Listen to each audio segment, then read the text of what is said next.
donc les gens ont coulisses. Donc côté Wuna, pena baya ba panza, matita sima tout ba guitariste ba soliste, ba déchiffrer na bandenge na bango bisi pe côté ma cohésion mora ya cœur ndera ezalaka. Auto beli sabilo rango, ko liango na petit. Donc mingi kuto lobea te. Boyebi ma solo. Ya oloba kuto ya te donc Tony Twingi, il get ses samba Bobby de Londres. Na ebite quoi. Papa suit. Donc bana pesa tango tu to linga bino to. Donc bisora na pesa tango boulot ya sana. OK. OK. Il y a la kaka na tika bino tela moi soupe. Hein, vraiment. Tony Twingi amatara monela ba pasia. La basa yo ko na esprit nga mabimba zona yo. Mabena Londra papa Suisse. Linga bolingina salela nini se penjala tangena matama ye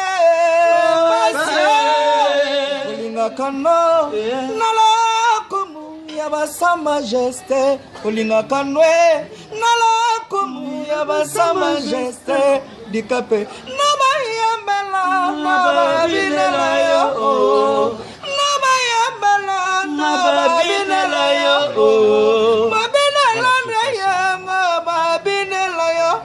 Mama Charlotte Pigeon Vertanela yo Matisala Kode Babinela yo Kafu yo saranate donc babi marambo ali marambo tali. OK. Ça c'est la voix. Balobi wana izandega likolo be chante. Si otomona Rossini wa tembo balobi el susu makambo saranate toyoka eko.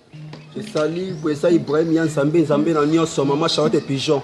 À moi et bani monde ati abi aussi wa temo samouraï sa pitié l'homme qui a des végétaux dans canada ti wa taye le soda makasi simba kana ona se simba yo ebika ngana combattre bunda ngana nyoso zamba ko sur to keni boso to reste ma robata manzo kanga ba champ au leader atindi ata simba ba côté na bango na kwa ba kanga masolo na bango mbote kana bana Londres nyoso mote mama be osi wapi mambo ngoto